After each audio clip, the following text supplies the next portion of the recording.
Hi, and welcome to the STIHL Garden Guide.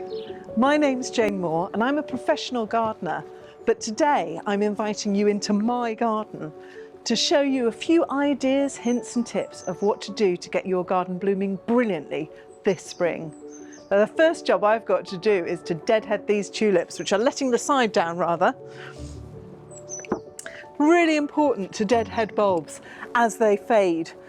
I could just take the top off this tulip and that would do the job nicely, but actually I don't like being left with that horrible stalky bit, so I'm going to take it right down to that little tuft of leaves, and then hopefully that will look nice. It's important to leave all of this foliage so that it goes back down into the bulb and will give you your flower, hopefully for next year when I plant these out in the border.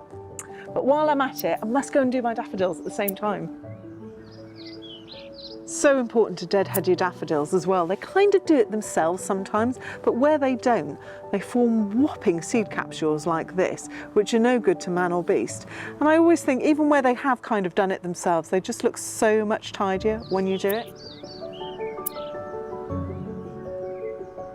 Of course, spring is the time for planting, and that's what I'm going to do now.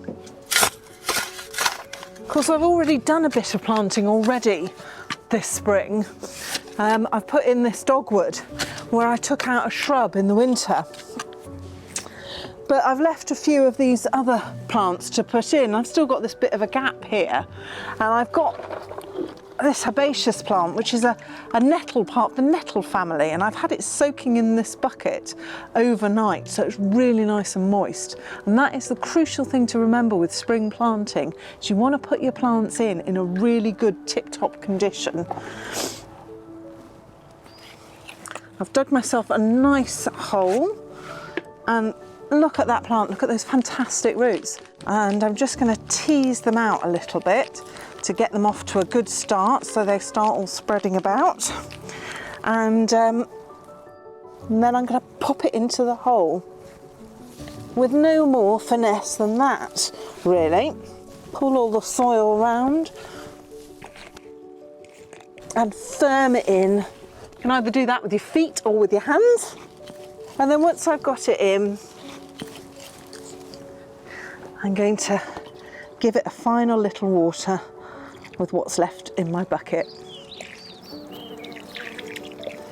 Of course, I have still got some big gaps in my borders, and one of the easiest ways of filling them up is with little plants like this. In true Blue Peter fashion, here's a few I've sown earlier.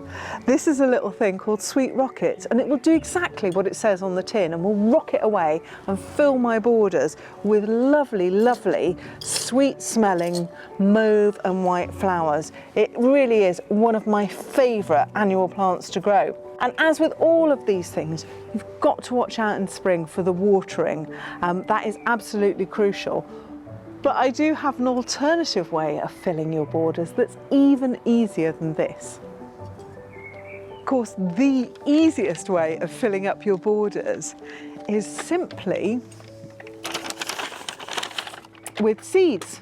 That's the easiest thing you can do. And all of these seed varieties you can plant straight into the ground. And actually, it doesn't come easier than that, does it, with gardening? I've got all sorts here. I've got things like borage, which is a fantastic herb, great in your pims, brilliant pollinator as well, wonderful for bringing in the bees and things like that. I've got the lovely nigella. I've got nasturtiums, which are fantastic for eating both the flowers and the leaves. They look great in salads and they taste great too.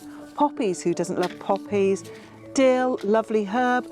Californian poppies, and even things like wild rocket. But the one I'm going to put in today is probably one of my favourite ever plants. It's one of the first things I ever planted as a child, one of the things that got me really into gardening.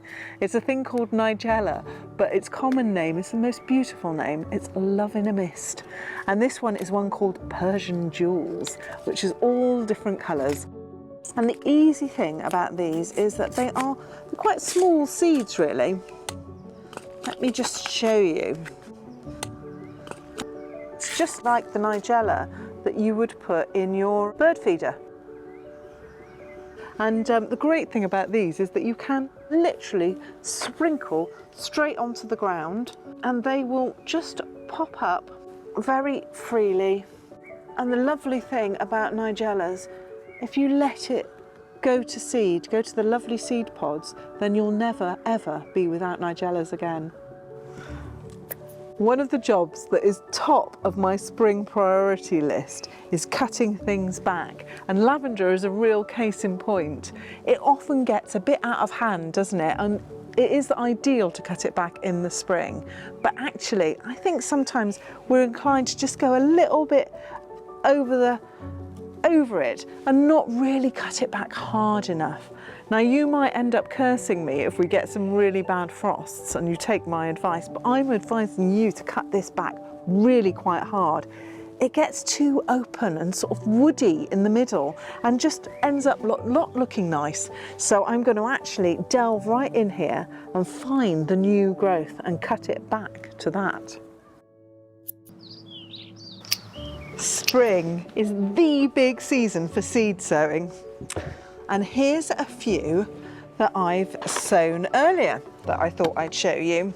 And I thought I'd share with you the whole thing about pricking out seedlings, because I know it's kind of quite a tricky thing. I've got a few different things in here actually. I've got some ruby chard, rainbow chard. This is one called Bright Lights. And I could prick those out, but I'm going to start with these. This is calendula. The pot marigold, and the reason I'm going to start with these is you can see they're getting all a bit drawn up towards the light, so they really do need pricking out and sorting out. So I'll start with those, and I've got my little tray here, and these are old bedding plant trays, and I'm just recycling them, just giving them a rinse out and reusing them. They're perfect for growing on things like this.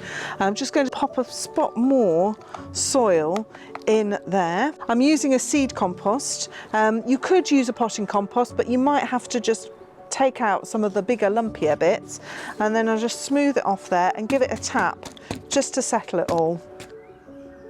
I'm going to take, this is a plant label, but a lot of people, you could use a little dibber or you could use a pencil. People use all sorts of things, and I'm going to use this just to pull out these little seedlings. Crucial thing to remember about this is probably over 100 seedlings in here. Now, do you really need 100 calendula plants for your garden? Chances are you probably don't.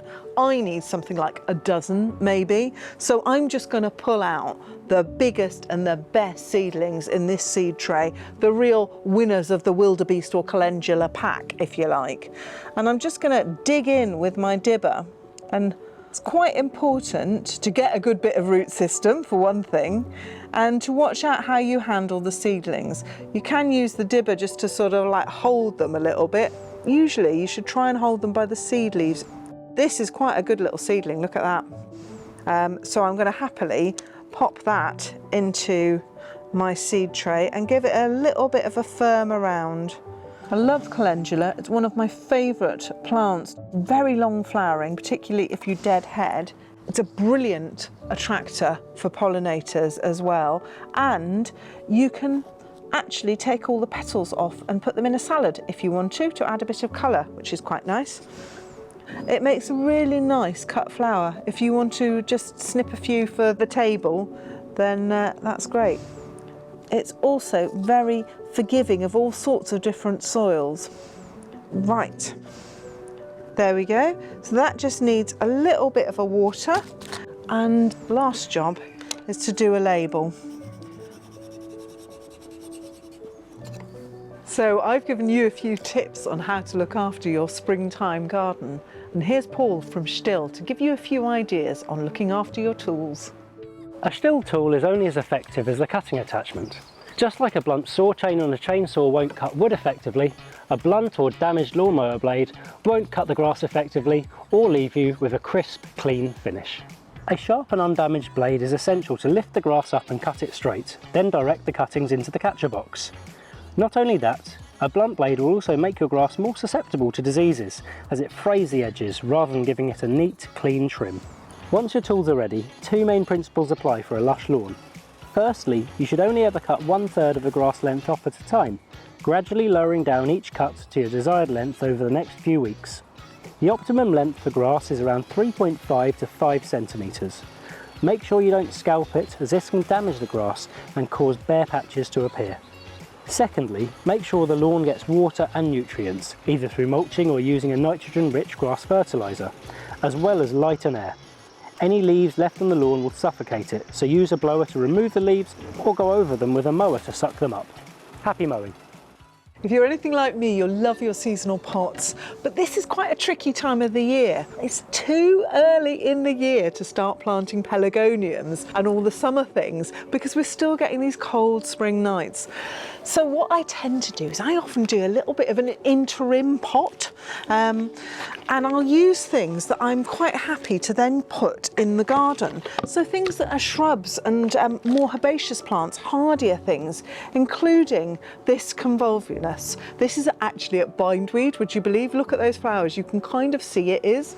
This will grow quite happily in my sunny south-facing garden when I plant it as a shrub, but I'm quite happy to have it in a pot for a few weeks, just waiting for the rest of the bedding to come into season.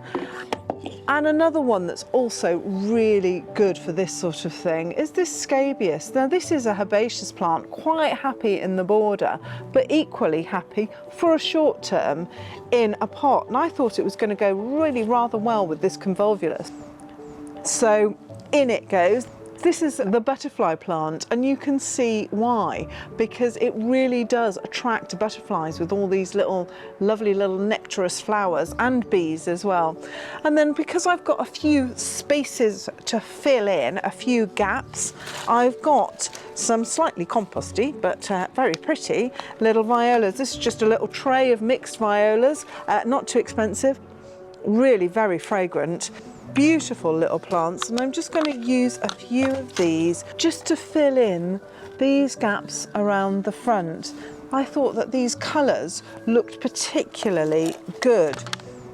So I've just got a couple more violas to pop in here, and that will probably be pretty much it really. Keep it nice and simple, and I've got another one in this colour, and that's just as well. I think that's going to be full, because that is the last one I've got in these colours, which I think go rather well with the other plants.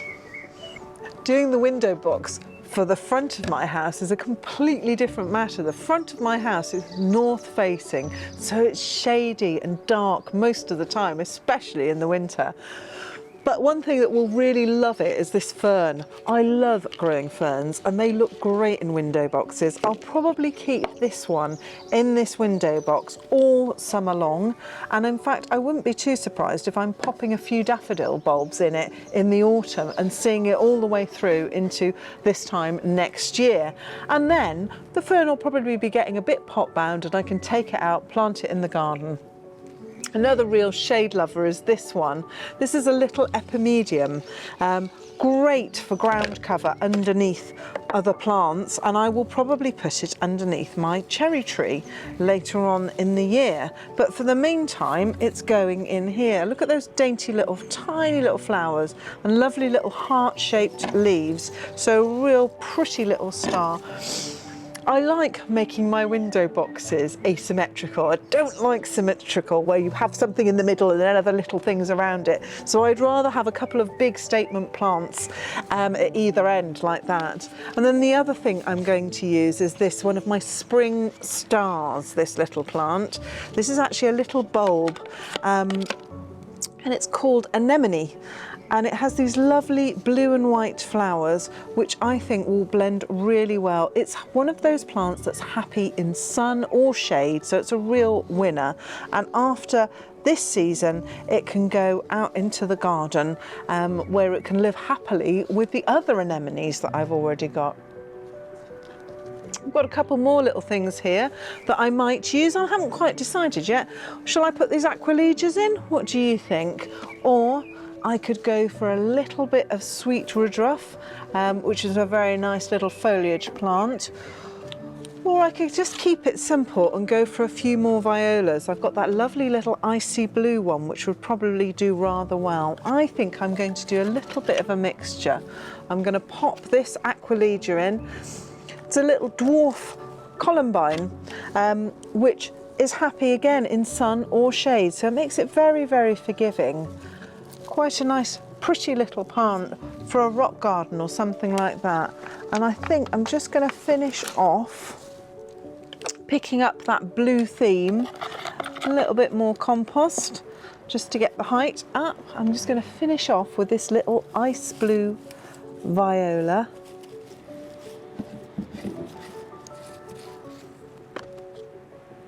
And a little bit more compost just to fill in that gap. And then I'm going to put it in situ and give it a jolly good water. I really hope you've enjoyed your visit to my garden this spring, and I'll look forward to welcoming you back in the height of the summer when I'm going to have all sorts of hints, tips and ideas to keep you, and more importantly, your garden going all summer long.